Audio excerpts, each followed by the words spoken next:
The downtown library closed at 8 p.m. on weekdays. Most patrons left by 7:45, eager to get home, finish their day, move on with their lives. Donald Trump usually left around 7:30. 73 years old, retired Army sergeant, he came to the library 3 times a week. Read military history, helped kids with homework sometimes. Quiet routine in a quiet life. That Tuesday evening, Donald was gathering his books when he noticed someone in the back corner. A woman, middle-aged, maybe 45 or 50, sitting at a table completely covered in papers. Legal documents from what he could see. She was crying. Trying to hide it, but crying. The librarian, Mrs. Chen, approached Donald. "Mr. Trump, we're closing in 10 minutes. Donald gestured toward the woman. "What about her? She's been here since we opened this morning, 11 hours. Hasn't eaten, barely moved, just reading those papers and crying. You talked to her?" "Tried. She said she's fine." "But she's clearly not." Donald looked at the woman again. Something about her posture, the desperate way she was reading the stack of papers that seemed to be crushing her. "I'll talk to her. If you believe that sometimes people need someone to see their invisible battle, type strength and subscribe. Because this story proves that courage isn't always loud. Sometimes it's asking a stranger if they're okay." Donald walked over slowly. Didn't want to startle her. "Excuse me, ma'am." The woman looked up, eyes red and swollen, face exhausted. "Yes? Library's closing soon." "I know. I'm almost done."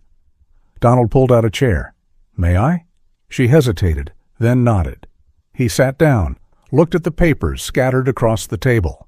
Legal custody documents, court orders, divorce papers. You're fighting for your kids. The woman's breath caught. "How did you know?" Donald pointed to a document. Custody evaluation, parenting plan. "I've seen these before, helped soldiers navigate them after deployments."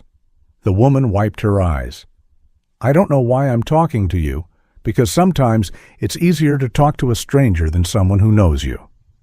The woman let out a shaky laugh. "That's true." "What's your name?" "Linda." "I'm Donald. How long have you been fighting this?" 2 years. My ex-husband. He has more money. Better lawyers?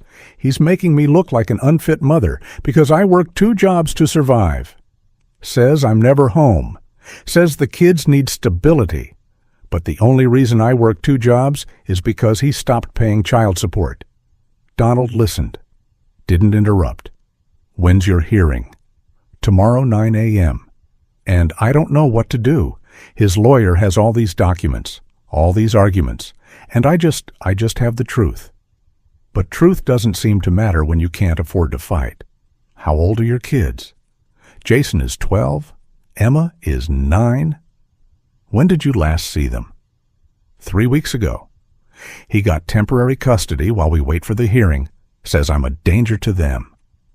"Me?" "The woman who gave up everything to raise them. And they believe him. Because he's calm and well-dressed and has a fancy lawyer, and I'm exhausted and emotional and alone." Donald was quiet for a moment. "Linda, what do you do for work?" "I'm a nurse." "ER nurse. And I clean offices at night?" "That's the second job. So you save lives during the day and work all night to support your children?" "Yes." "And he says that makes me unstable." Donald felt anger rise in his chest. Not at Linda, at a system that punished sacrifice, at an ex-husband who weaponized poverty, at the injustice of it all. "Do you have a lawyer?" "Public defender. She's nice but overworked. Has 50 other cases. Can't give me the time I need." Donald looked at the papers. "Do you mind if I read through these?" "Why? What can you do?" "Maybe nothing. But I've spent 40 years reading military legal documents, contracts, orders, agreements. I know how to find the details that matter." Linda pushed the papers toward him. "Be my guest." For the next 45 minutes, while Mrs. Chen waited patiently, Donald read every document, made notes. asked Linda questions. Finally, he sat back. Your ex-husband stopped paying child support 18 months ago. Yes, but he's claiming financial hardship. Right. Donald held up a bank statement that was in the discovery documents. He bought a new boat 4 months ago. $85,000. Linda's eyes widened. What? It's right here in his financial disclosure. He had to submit it to the court. But I'm guessing nobody noticed because it's buried in 200 pages of documents. Donald pulled out another paper. And he took a vacation to Hawaii 6 months ago, while claiming he couldn't afford child support. Linda's hands were shaking. Can we use this? If your lawyer knows about it, yes, but there's more. Donald showed her another document. He's claiming you're unstable because you work nights. But the reason you work nights is because he has. The kids and won't let you see them during the day. That's circular logic. He created the problem he's complaining about. Linda started crying again, but this time with something like hope. Why are you helping me? Because I've seen too many good people crushed by systems that protect the wrong things, and because somebody helped me once when I had nothing. Donald pulled out his phone. I'm going to call someone. A lawyer I know. She specializes in custody cases. She does pro bono work sometimes. No promises, but let me try. You don't have to. Yes, I do. But the most shocking part hasn't happened yet. The nursing home on Maple Street had 87 residents, most of them forgotten by families too busy to visit, most of them waiting for days that all looked the same. Breakfast at 8, lunch at noon, dinner at 5, lights out at 9. Repeat. Donald Trump had been volunteering there for 8 months. 73 years old, retired Army sergeant, came every Thursday afternoon to play chess with the veterans. Usually 5 or 6 showed up, men who'd served in Korea, Vietnam, the Gulf, men who understood what it meant to carry memories nobody else wanted to hear. That Thursday afternoon, Donald arrived at 2 p.m. as always, signed in at the front desk. The receptionist, a kind woman named Gloria, looked upset. Everything okay? Donald asked. She lowered her voice. Room 247. Mr. Peterson. He's refusing to eat again. 3rd day now. How long has he been here? 2 months. Family put him here after his wife died. Haven't visited once. Not once in 2 months. Donald felt his jaw tighten. Anyone talk to him? The nurses try. He just turns away, stares at the wall. I think he's given up. Donald looked down the hallway. What room did you say? 247. Donald nodded. I'll be there after chess. If you believe that the forgotten deserve to be remembered, type dignity and subscribe. Because this story proves that sometimes the greatest gift we can give is simply showing someone they still matter. The chess games went quickly that afternoon. Donald's mind was elsewhere. On room 247, on a man who'd stopped eating. On what that meant. He'd seen it before. In war, in hospitals. When someone stops eating, they've made a decision. They're just waiting for their body to catch up. After the last chess game, Donald walked to room 247. Knocked gently. No answer. He opened the door anyway. The room was small, sterile. 1 bed, 1 chair, 1 window with blinds half closed. And in the bed, a man, thin, gray, probably 80-something, staring at the wall.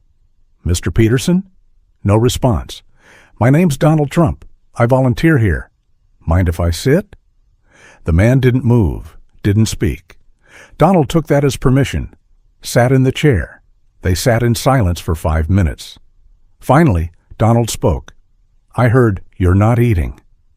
Still no response. That's your choice? You're right. But I thought maybe you'd talk to me about why. The man's voice was barely a whisper. Nothing to say. Nothing to eat for? Donald nodded slowly. Your wife passed. The man's jaw trembled. 58 years? 58 years we were married, and now she's gone. And my kids, they put me here like I'm garbage they don't want to deal with anymore.